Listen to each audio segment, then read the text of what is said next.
I'd like to welcome everyone officially on behalf of Duldig Studio to today's Founders event for 2021. I would like to start by acknowledging country.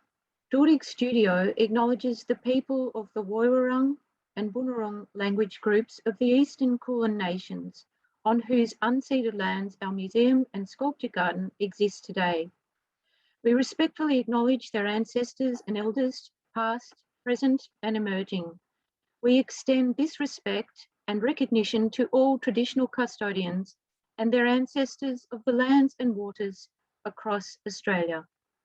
I also wish to express that Duldig Studio Museum and Sculpture Garden is a socially inclusive space in which we celebrate diversity. We welcome everyone to Duldig Studio, both in person and to our online events, and strive to create an accessible and safe environment for all.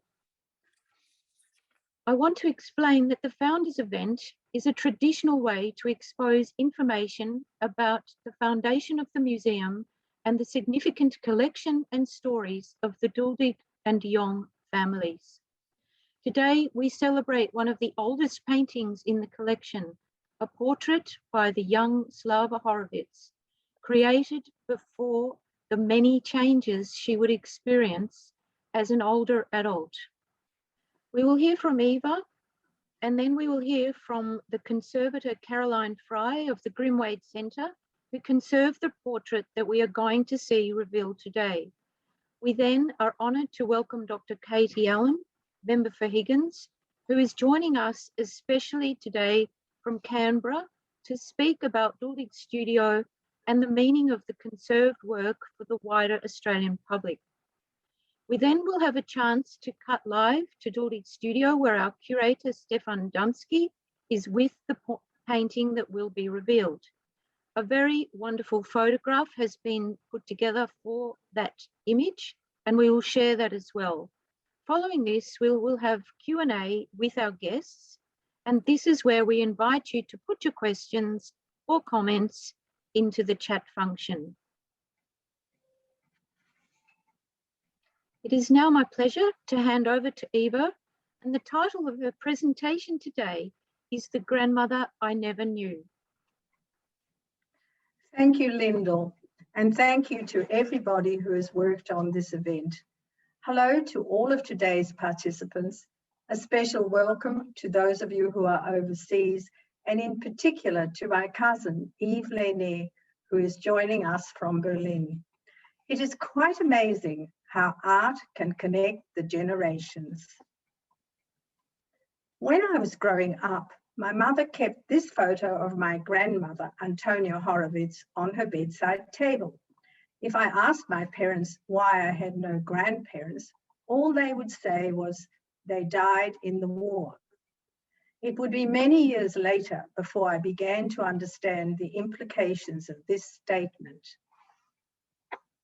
As you can see from this family tree, my mother, Slava, who married Karl Duldig, and her sister Aurélie, who we call Rella, who married a French citizen, Marcel Lené, were the only members of the immediate Horowitz family to survive the Second World War. Tragically, all my other maternal relatives in Europe, including my grandmother Antonia and all her siblings, as well as my uncle Marek and his family, were killed in the Holocaust. In 1938, my parents and I were very lucky to escape from Vienna, taking only our hand luggage. After her marriage to Marcel, Rella lived undercover in Paris throughout the war. Here we see Slava identified as prisoner 588. Adjacent is the hut in the internment camp, which was our first home in Australia. It is an inauspicious start to life in this country, but our forced deportation from Singapore in 1940 had most probably again saved our lives. When my father joined the Australian Army in 1942, we were released from internment. After the war, my parents re-established their professional careers as artists and teachers in Melbourne. Here are the only living direct descendants of Antonia Horowitz, myself and my cousin Eve in front, my 3 children, Tanya, Anthony, and Peter, and my grandchildren, Andrea, Emma, and little Solomon, who will turn 2 in October. With the exception of Eve, we all live in Melbourne. So now back to 1938. This is the last photo of Slawa and Rella taken in Vienna not long before we left. I'm in the pram in front of them. After our departure, the sisters did not see each other again for the next 30 years. Before we left our home, Slawa packed up all the contents of the apartment, and after Rella married Marcel, she was able to take everything to Paris, where it was all stored in the cellars of the apartment house in which she and Marcel lived. Saved twice from the Nazis, first in Vienna and then in Paris, everything was eventually returned to our family in Melbourne. This is a page from a long and detailed document which listed every single item that arrived in the first shipment my aunt sent to Australia in 1946. Among these items were 3 of my mother's oil paintings. Slava's portrait of the old Viennese lady always had pride of place in our dining room. The painting must have been a constant reminder of the happy days of her youth. These 2 landscapes were hung on either side of the entrance hall to our house.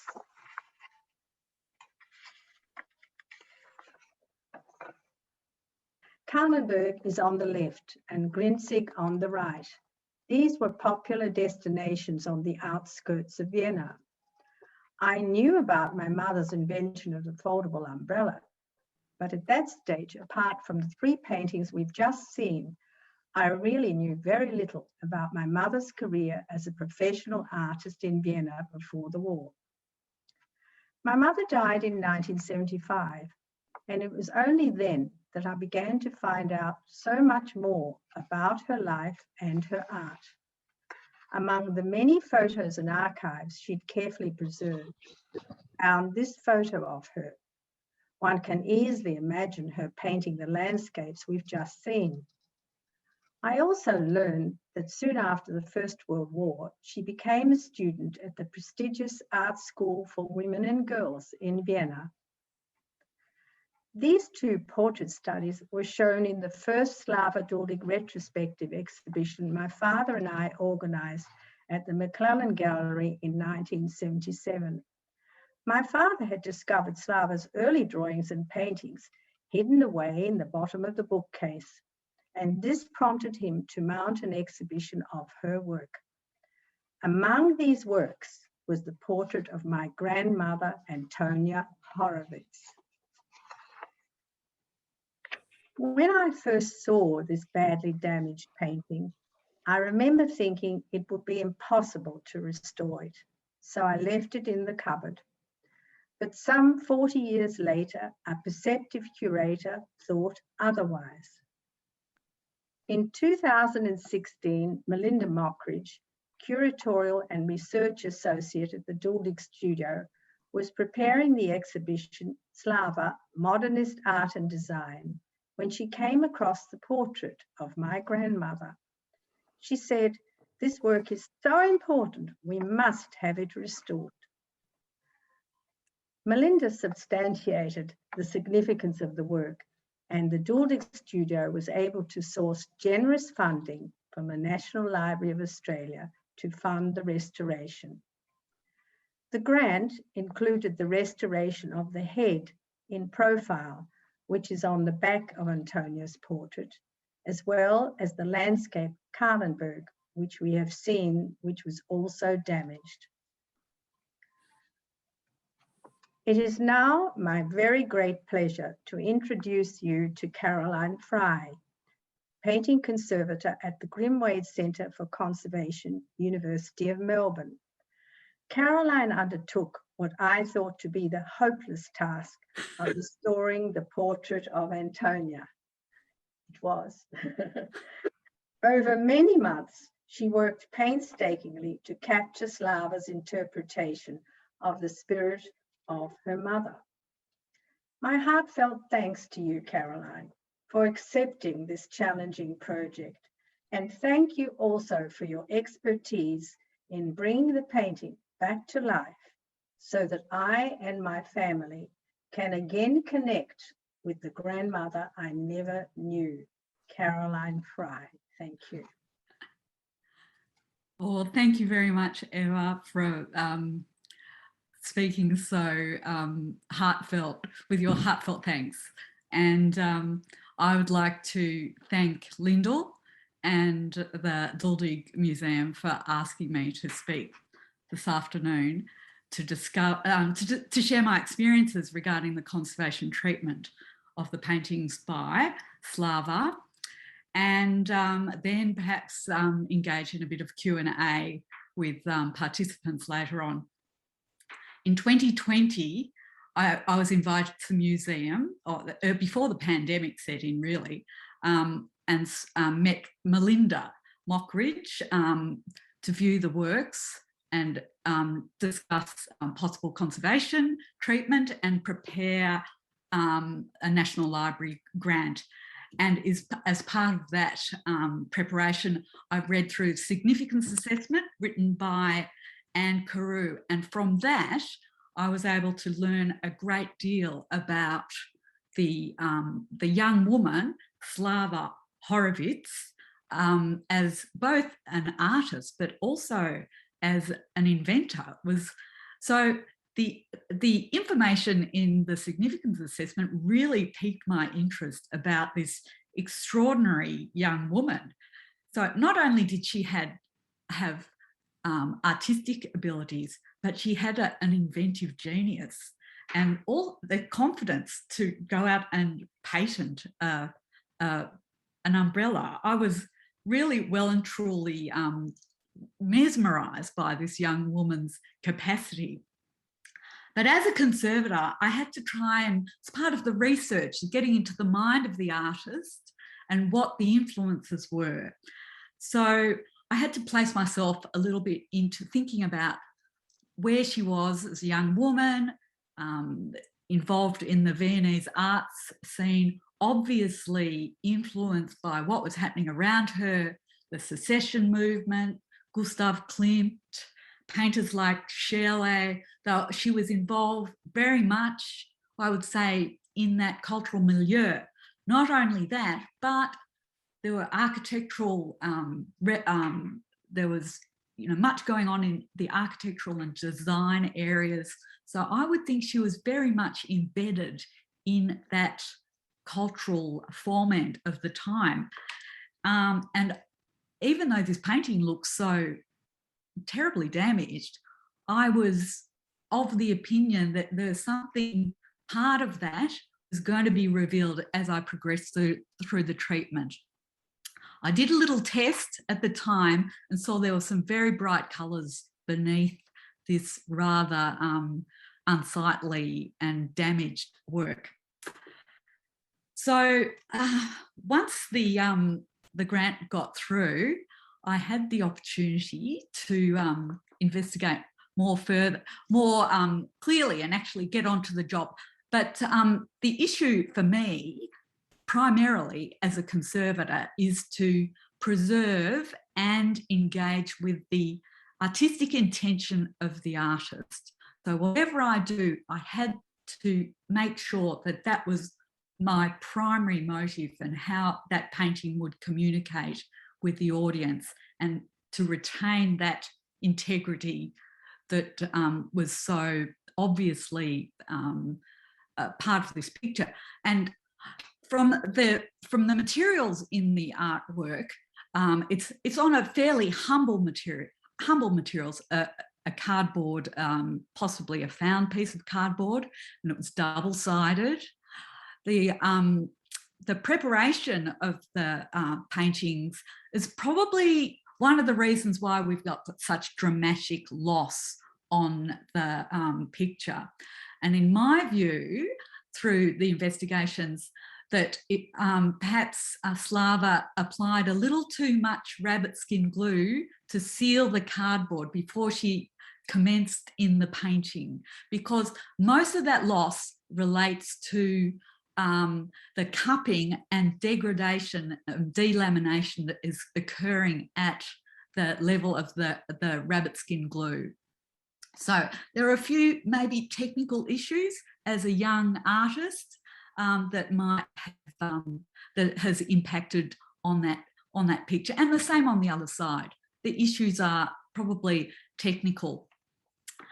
So in terms of the treatment, in the previous slide, perhaps we could go back to the previous slide.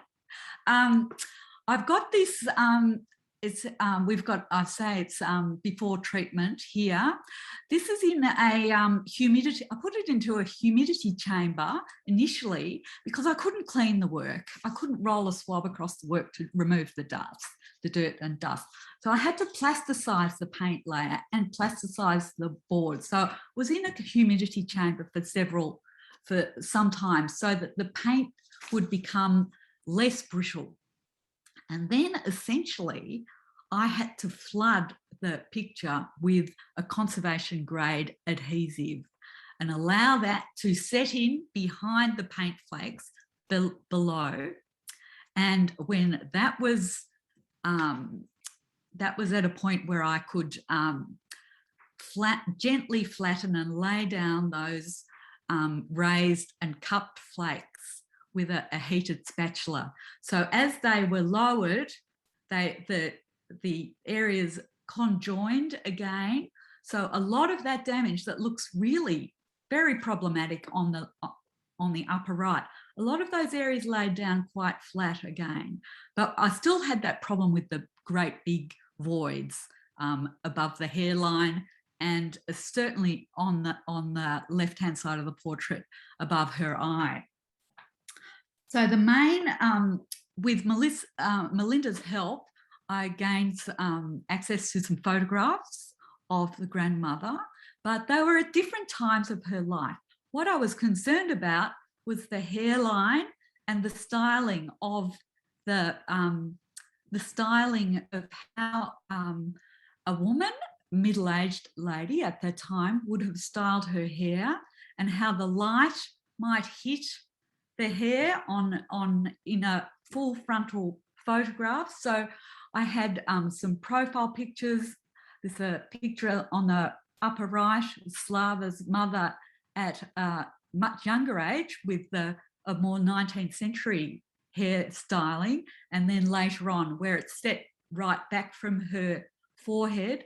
So and from the profile, I could see that she had quite a high forehead, and I had to attempt to try and reconstruct the forehead and the hairline and the curls and reconnect new curls, reconstruction of the curls to align with some of the other curls that still remained at the back of the head. So it was a bit of a struggle. I consulted with a costumier of the time, a historian, and looking at a lot of photographs of young women's hairstyling at the time to try and get myself to the point where I could launch in and fill in those voids.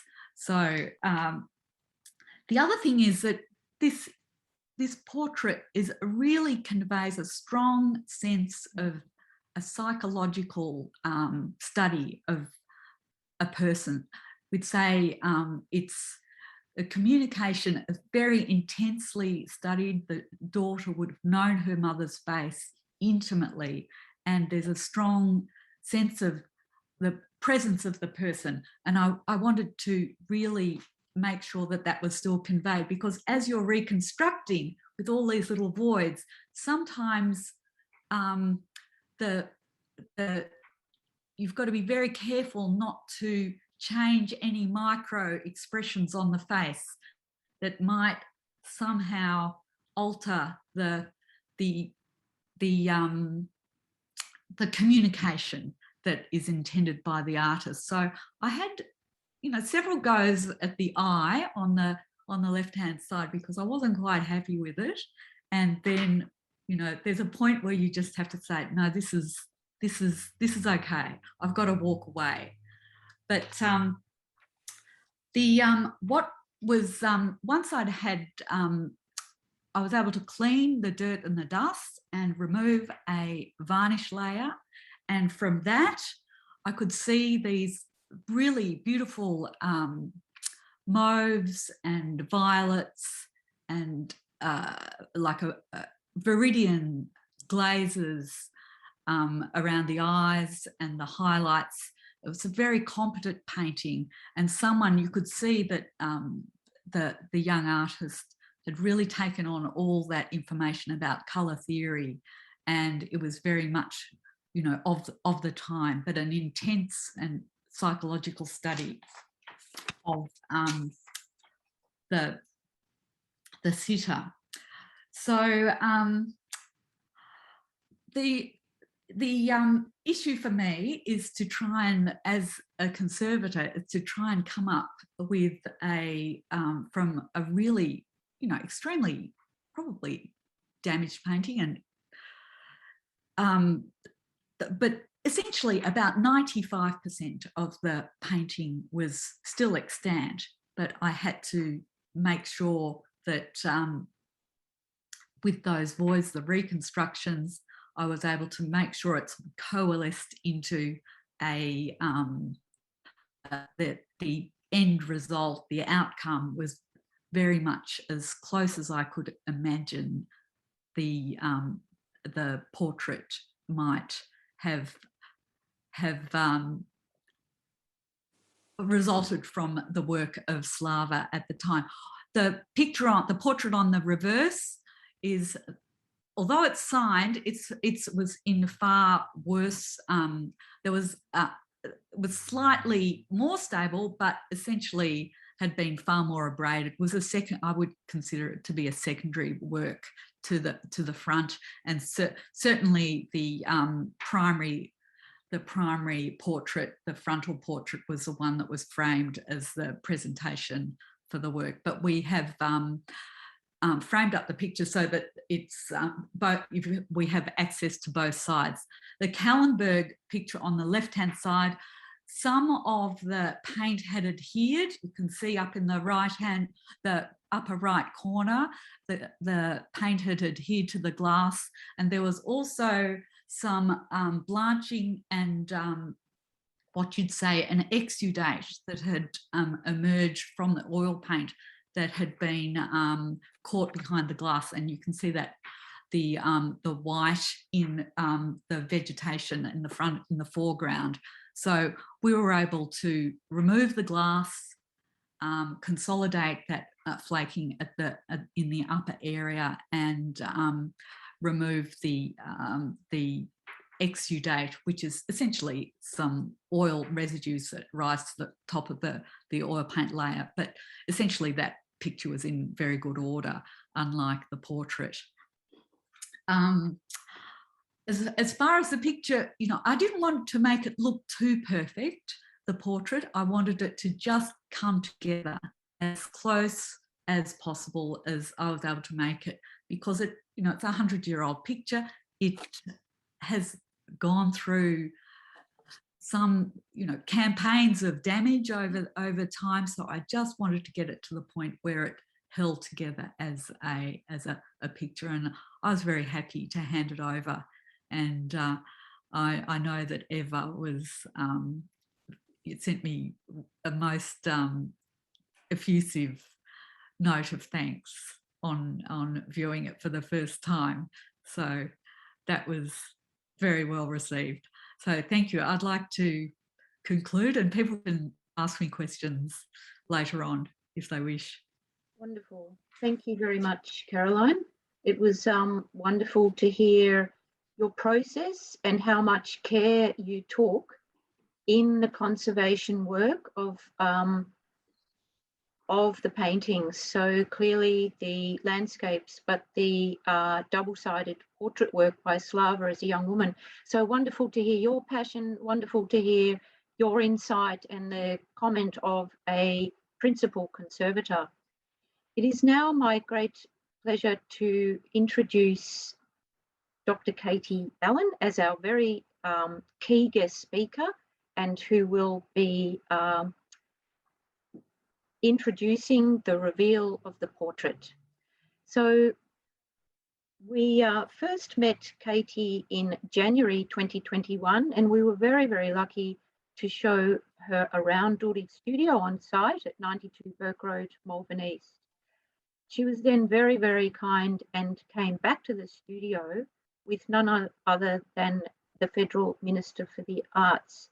And we were very, very pleased to have this visitation during 2021, particularly after what has been a challenging time for all museums and galleries around Australia, and particularly in Victoria during the pandemic. So this has been an absolute highlight. Katie, it's been wonderful to get to know you. We're incredibly grateful for your support. So I am just going to speak to some formal introductory notes now. Katie Allen has lived in the Higgins electorate for 40 years after growing up in Albury, New South Wales. She has a passion for her diverse local community. She outlined her vision for ensuring a healthy and educated start to life for the next generation, an environmentally and economically sustainable future for all. Katie is married with 4 children, and prior to becoming a Member of Parliament, was a paediatrician at the Royal Children's Hospital for 28 years, a professor at the University of Melbourne and the University of Manchester, and director of the Australian Centre of Food and Allergy Research. Katie currently sits on the Joint Standing Committees for Trade and Investment, the National Broadband Network, the Parliamentary Library, Industry, Innovation, Science and Resources and Communications and the Arts. It is now my great pleasure to hand to Katie. Thank you very much, Lyndall. And I'd like to acknowledge the traditional custodians of the land in which we all Zoom meet and pay my respects to their leaders past, present and emerging. And as you said, Lyndall, it's been such a great and deep pleasure to get to know the Duldig Studio and to meet the effervescent Eva, who has been the champion of her family's history and reminds us the importance of that connection to a world that was. There is a gem in Higgins, and that is a Duldig Studio. So it's been a great pleasure to be able to champion it, and I'm so delighted that Duldig Studio has managed to secure a number of community grants, and I brought the Minister for the Arts, Paul Fletcher, to see the restoration of a beautiful piece of furniture that was brought out from that incredible time in Vienna during the 2 wars, and that when you walk into the Duldig Studio, you walk into another world, and to be able to have that opportunity in Australia is quite incredible. Thank you, Caroline, so much for your wonderful expose of painstaking restoration. And I really congratulate the work that the Grimwade Centre for Conservation is doing at the University of Melbourne, because you are keeping alive incredible links to our past. And actually, I went online and had a look at a number of different videos about conservation and learned so much. It's an incredible discipline, because it's not just about the practicalities of removing glues and aldehydes and making sure that you reframe it. It's actually ensuring that you interpret the artists themselves. And you obviously took a lot of time to understand the wonderful history, the family history that Eva has a great passion for and shares so readily with our community. So I'm glad that you engaged yourself and immersed yourself in the family story, because to me, the family story just leaps from the page. And we know that history is such an important thing that binds us together. Telling our stories is what binds us together with humanity.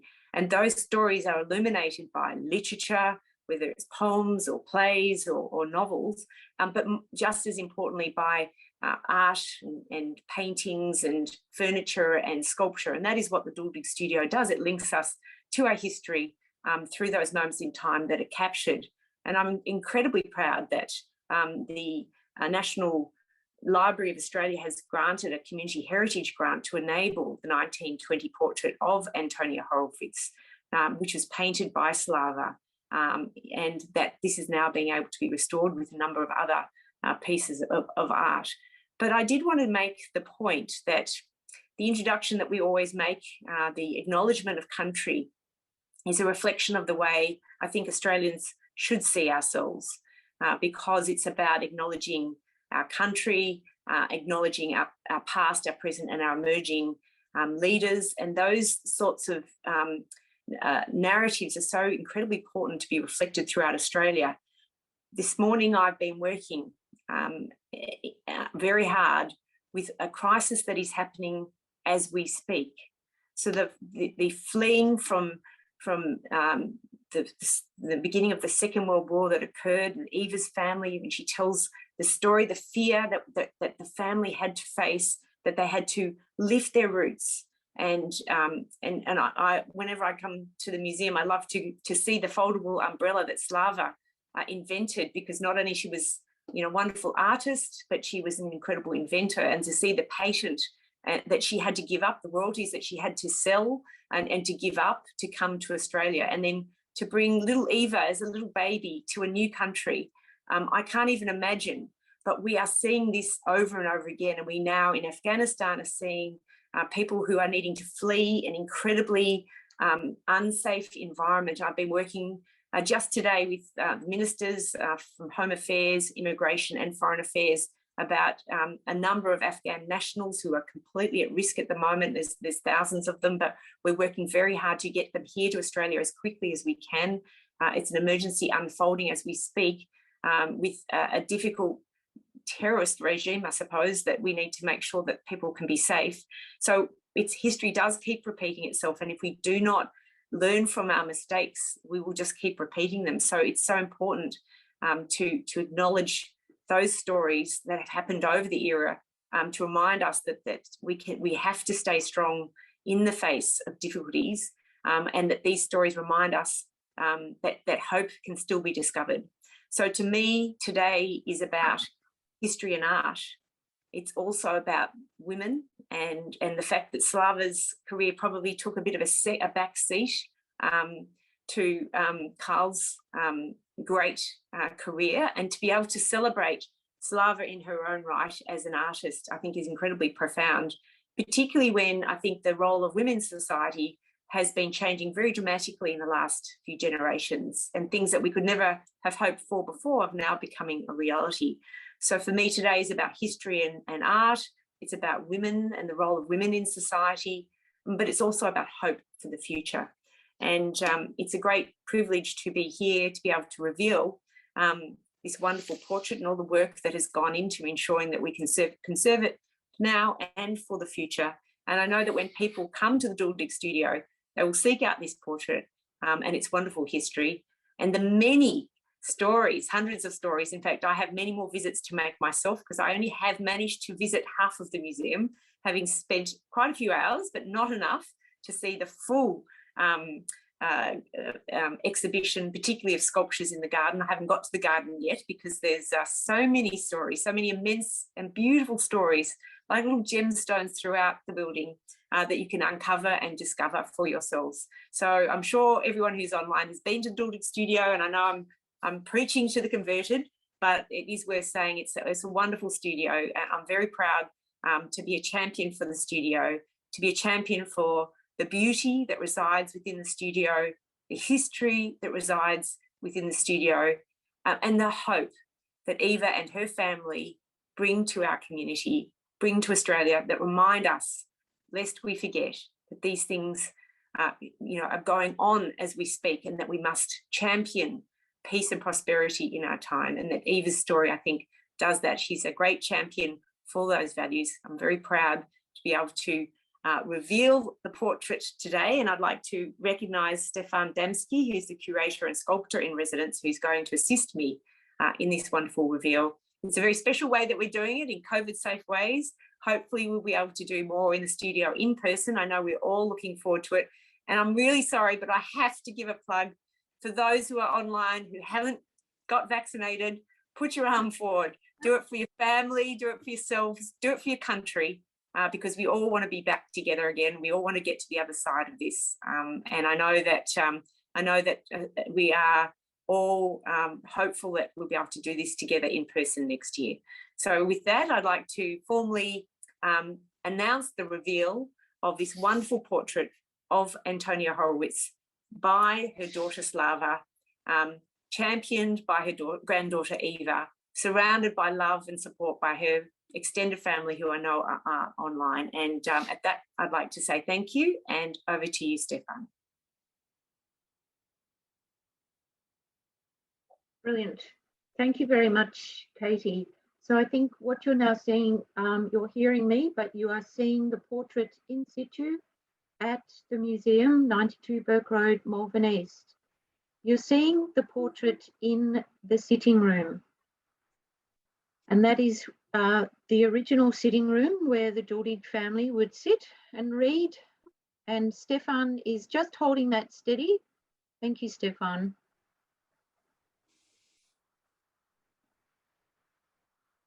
We're going to go to a very detailed slide so that everyone in the audience today can see this in even greater detail. But before we do, I think we, Janine, can we just spotlight Stefan again? What I think would be nice, because I think we can do this, if Stefan can carefully just pick the portrait up and turn it round, and that will make the audience understand the verso of the painting.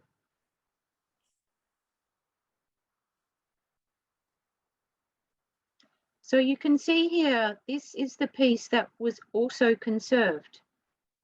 Portrait in profile, chiaroscuro lighting, that very significant signature by Slawa Horowitz that was at the bottom right of the portrait here. So we do see a young artist using all materials all of the time. This is not uncommon for a young artist to work on the back of a piece simply because they need to do so through using their resources as wisely as they can. Thank you very much, Stefan. Thank you. I'm now going to go back to sharing the screen so that we see a more detailed image.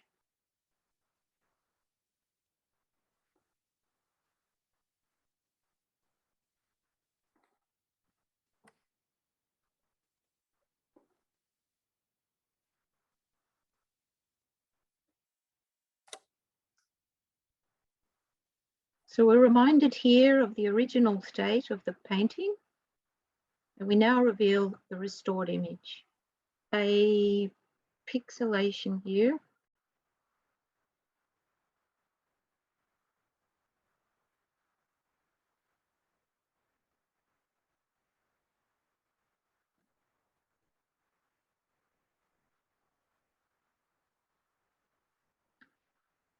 It's here we can definitely see the colours that Caroline was talking about with her colour chart. We really see the colours revealed. We see the frame in very good condition now, and we see the character of the sitter. And I believe, I agree with Eva, it's just as the artist intended. So we're now coming to the more informal part of our presentation, where we do have a chance for you as guests to ask questions via the chat function here. And I have a question already here. It's addressed to Eva.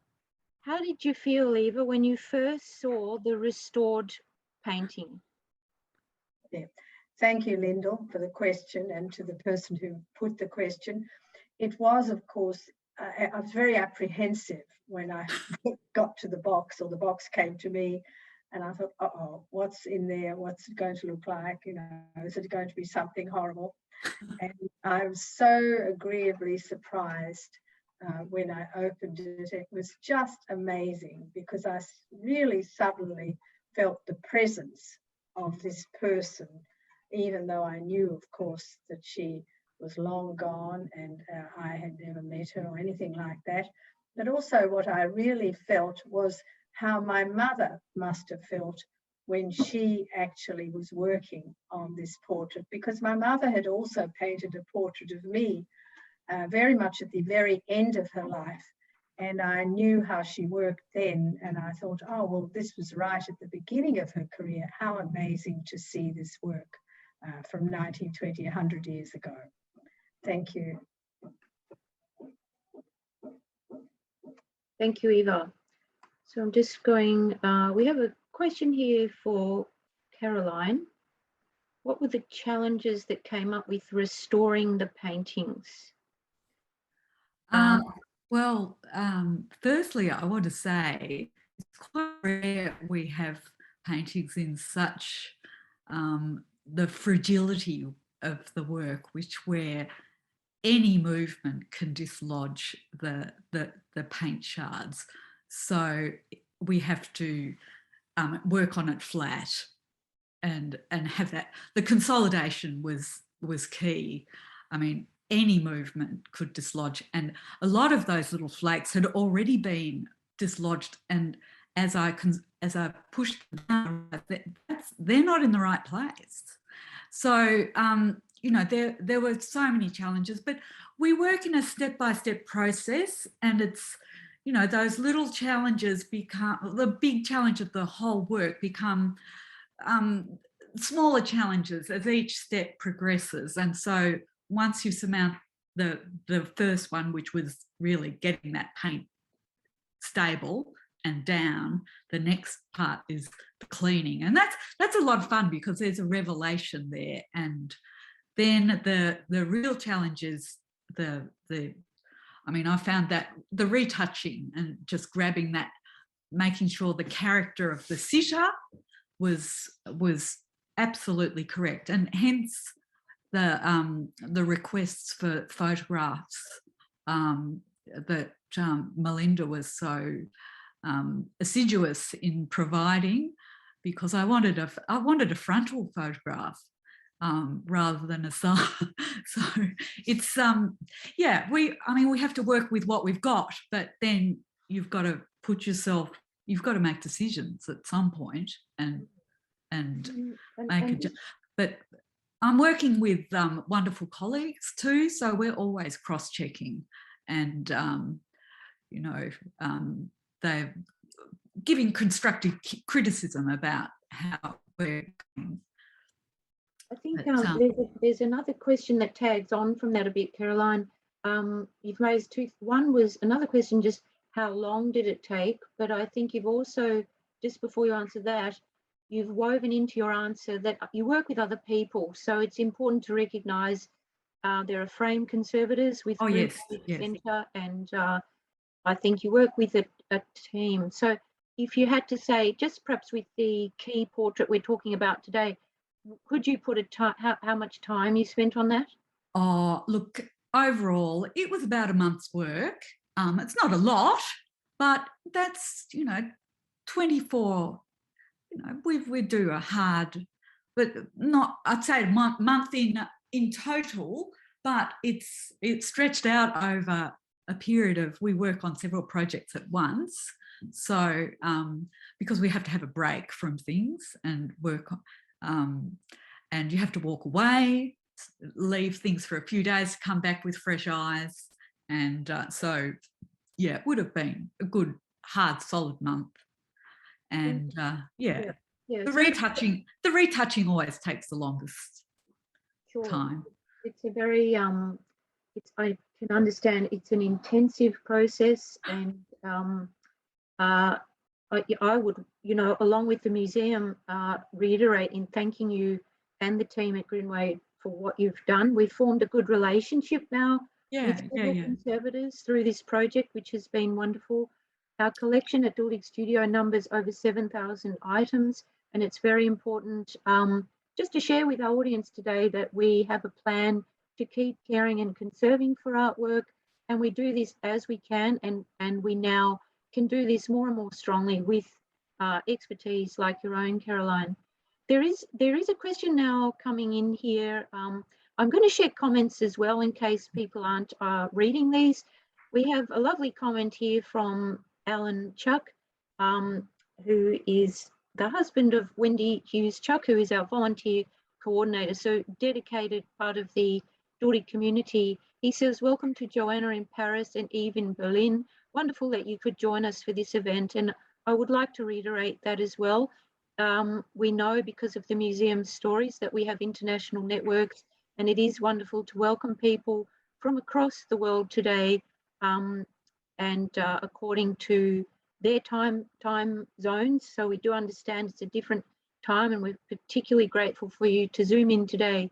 There is a question for Eva, and it's very personal. It says, Eva, if you had the chance, what would you ask your mother about this portrait? Oh, I had a great difficulty asking my mother anything, because I was always conscious of the hurt that I might give my parents, particularly my mother, who didn't tell me very much. And I felt this pain that she must have gone through. And so I never really asked her very much. But I mean, if things had been normal, you'd kind of say, okay, look, what was my grandmother really like? You know, I'd love to have known her, of course, and grown up with her like my grandchildren have grown up with me. But that was not the case. No, it's a very difficult question, very difficult. Let's pass to somebody else. I saw a question from Wendy about the framing. Yes. I think the frame is particularly wonderfully restored, and I wonder if Caroline could tell us a little more about that. Shout out to my colleague Geordie Casasayas, who worked on the frame, and he was able to take a mould of the original what was the extant areas, and then refabricate the lost areas with it's using traditional methods. We call it compo. It's short for composition. And then was able to place those, while it's still like a pliable putty, a bit like plasticine, but it's a traditional linseed oil based material, and then set that back into place.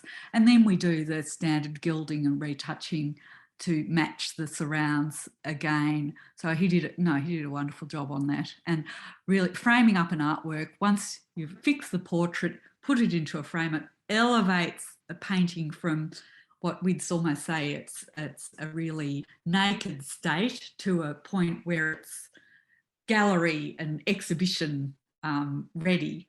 So it really is transformative once you put a painting into a frame. So, and you know, the frame communicated that the family really thought quite very highly of this picture to give it such a lovely moulding of that era. And no, the framing, conservation framing, and I'll give a shout out to Katie Allen. We have no one in this country now who is able to do the sort of frame conservation, the high-end frame conservation. They're all retired. I'll just make a little comment there, because I can hear what Caroline's saying. It's a highly specialised field, and I know in Australia we want to have people here who can continue to help work on what I call applied conservation of significant artefacts. And I'm hearing you that we need to keep those opportunities. It's a disaster for us. Disaster. People in Australia. So and you need the handover of the skill is really important, but you know, picking the right young people to take on those trades is really. Well, it's probably worth adding that you know, National Museum, the National Library Museum has a very big role to play, and it has had ongoing funding from the federal government, but it has been brought to our attention that there is masses of archival material that is actually at risk at the moment, whether that's paper-based artwork, literature, but also digital files. So there's a lot of concern at the moment that's really growing across Australia that we don't have the conservation mindset that we really do need to make sure we don't lose these important artefacts of our history. So there's so much to do in this space. I'm actually fighting for an Indigenous institution within the parliamentary triangle, because we're one of the few national capitals that doesn't have something like that, which would now enable us to conserve some of our Indigenous relics right in the heart of Canberra as well. So there's a lot to do. So there's no doubt that there's something that we should be working on. But more than that, there's also skilled migration has essentially stopped. And so I'm hearing right across the art sector, but also other sectors where there's specialty craft capabilities which have come from Europe, which is really demonstrated in the story that Eva's told. So much of Australia's history is multicultural, and so much what we build on is the premise of the first people with their 60,000 year history, and then the British institutions are then woven in. It's sort of multicultural excellence from all around the world. But of course, there is a big aspect or component of that from Europe, and we want to make sure that we bring some of those skills from Europe to Australia to make sure that we can continue to conserve, because that's where conservation is really leading within the world, I think.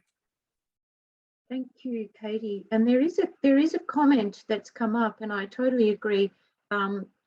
Just a warm comment towards yourself, Katie, for your understanding and recognition of the importance of female artists. And if I could say also, of course, female leaders. And we have, I know as a founders event, we are not just highlighting past history and heritage, but the visionary work of Eva, and also of yourself, Katie, and the support that you give the studio as a high-profile female leader in Australia. So I think this is an important comment and topic to be thought about today as well. There's several comments coming in, so just bear with me while I just have a look. Someone has talked about, does the studio link to Austrian and or Viennese museums about what we do? Now, I think I would like to get, I can, the short answer is yes, but I could get Eva to make a comment on this, if you could, Eva, and just remembering to, thank you. Yes, well, we did hold a major exhibition in Vienna in 2003. We loaned 80 works from our collection for an exhibition there, which also went on to Krakow in Poland. It was actually of my father's work. So we're due to have a Slawa Horowitz-Duldig exhibition in Vienna. So if somebody wants to go and help us get that in train, we'd be very happy about that. Thank you. Yeah, thank you, Eva. I think it's important to say the Austrian ambassador to Australia did visit this year as well. So we've had a stellar year in 2021 for VIP visitation. So as we mentioned with Katie, the Federal Minister for the Arts, the Austrian ambassador, we have a profile, as I said, that is genuinely international. That's one thing. Starting to work collaboratively with international peers, we know takes time. Cross-cultural work often doubles the time of a project, but we are looking to translate some of our work into other languages, including into German and Austrian language. And so it's something we have done on a small scale, and it's something we will seek to continue to do. So it's a great question, and we are working behind the scenes with international networks all the time. And as Eva said, it's something we want to grow, and we need to garner the support to do that. So just coming down, another question for Eva, and I will ask this, just a question, it's a bit more factual. Where was she born, and where did she live prior to the Second World War? Okay, my grandparents came from Galicia, which is in the southeast of what was then the Austrian Empire and is now in the Ukraine. So they came from the city of Lvov, and my mother was Lvov, Lemberg, southeast there in the bottom part of Ukraine. And my mother was actually born in a small village there in the home of her grandparents, Haruko. So that's where the origins of the family are. But all the children were highly educated and they all went into the arts. My aunt Rella was an actress, and I believe my uncle, who I never met, Marek, but my mother did tell me he was an outstanding violinist, and he also studied all the classical languages, and there are books which belong to him in our collection, which actually are of Shakespeare in German. So these people were highly educated. Thank you, Eva. Melinda Mockridge, who's with us today, of course, has reminded us there is a publication that will come out next year about Slawa Horowitz-Duldig, and it will cover her early career and other parts of her life as she came across to Switzerland, Singapore, and then Australia. This is an important work that's being put together with a number of guest writers, including Eva and Melinda, and one essayist who is based in Vienna, at the Jewish Museum in Vienna, and another essayist, Dr. Harriet Edquist. So this will be a wonderful publication. We will communicate with this audience and our wider networks when that is ready to be released, and please be on standby for what we hope is an in-person event for that launch, but the way of the future could be that we're online again. So Melinda has also been integral to that project, and that will share even more knowledge about the artist and her paintings. I'll just come back to the painting just for a moment. Was it typical to have such a lovely frame on a very early artist's work, or a young artist is sort of doing a very early work there, using perhaps a family member as a sitter, but then sure enough a gilded beautiful frame is put on it?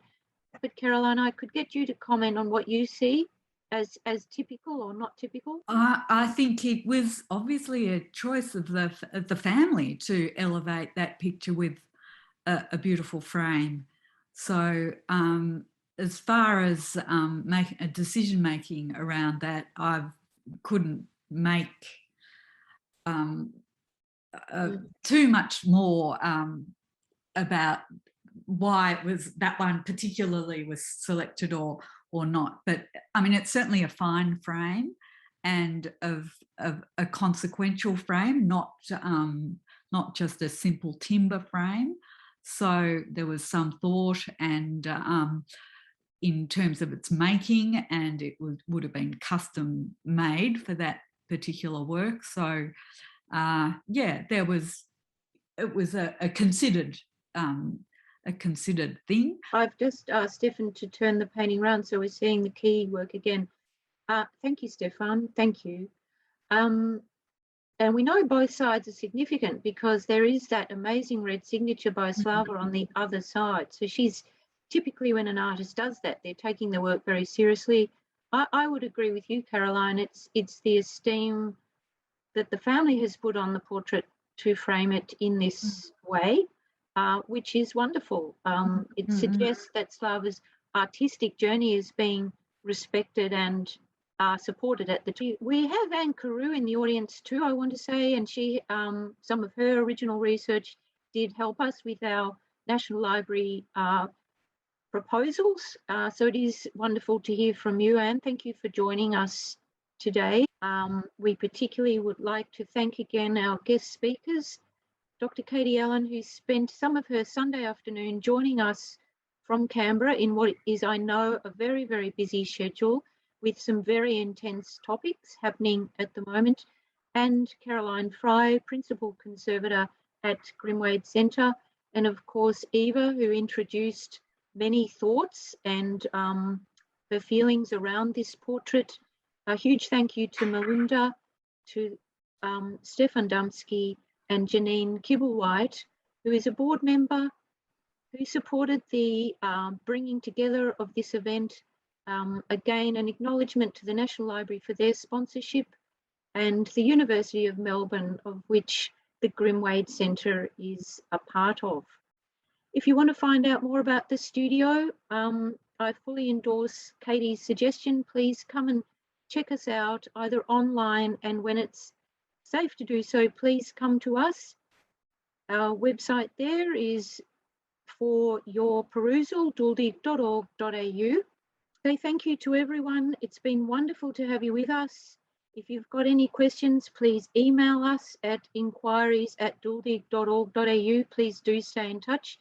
We look forward to seeing you in person when we can. Thank you again to our international guests today, and we hope you enjoy the rest of your Sunday afternoon, and we certainly look forward to having you back in person at the studio.